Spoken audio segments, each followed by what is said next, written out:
बहुत कम लोग जानते हैं कि अयोध्या से लेकर श्री राम लंका तक कैसे पहुंचे और वापस लंका से अयोध्या कैसे आए। देखिए, अयोध्या में भगवान राम का जन्म हुआ, अयोध्या में ही बचपन बीता, अयोध्या में ही बड़े हुए। यहीं से लक्ष्मण जी सीता जी के साथ 14 साल का वनवास शुरू हुआ। तो पहला पड़ाव देखिए कहां था, उत्तर प्रदेश के प्रयागराज गए। सबसे पहले प्रयागराज में निषाद राज केवट ने गंगा पार कराई राम जी को, और प्रयागराज के बाद गए चित्रकूट। वनवास का सबसे ज्यादा वक्त राम जी ने चित्रकूट में बिताया। बहुत कम लोग जानते हैं 14 साल में से 11 वर्ष श्री राम ने चित्रकूट में बिताए।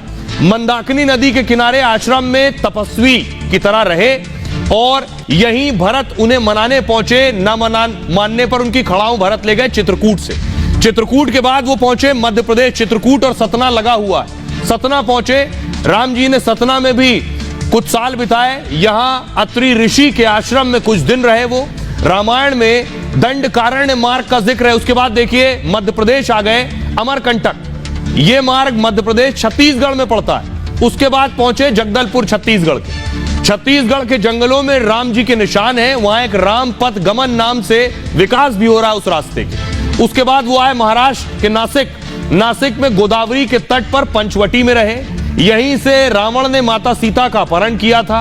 मान्यता है कि यहीं लक्ष्मण जी ने सूपनखा की नाक काटी नासिक में। यहां से वो गए भद्राचलम तेलंगाना। माता सीता की तलाश में श्री राम दक्षिण की ओर बढ़े। यहीं सीता जी को बचाने की कोशिश में जटायु मारे गए।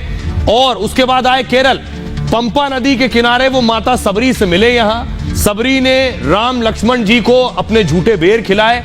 और उसके बाद यहां से आए कर्नाटक के हम्पी में हनुमान जी से मुलाकात हुई। हनुमान जी का जन्म कर्नाटक में ही हुआ, हम्पी में।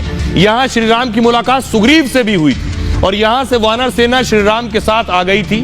और उसके बाद आखिरी में पहुंचे रामेश्वरम, तमिलनाडु। कर्नाटक के हम्पी से रामेश्वरम पहुंचे थे। मान्यता है कि यहीं वानर सेना ने राम सेतु बनाया, जिसके सहारे राम जी और उनकी सेना रावण के पास पहुंची। यहां से राम सेतु से लंका में राम और रावण की सेना में भीषण युद्ध हुआ।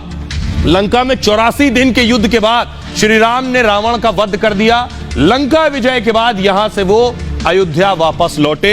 ये था उनका सफर। बहुत गलत काम है, क्योंकि राम खाली अयोध्या के नहीं है या उत्तर प्रदेश के नहीं है, सारी दुनिया के है। उसमें तमिलनाडु भी आता है, तो ये बोलना बहुत गलत है। उनकी बुद्धि भ्रष्ट हो गई है।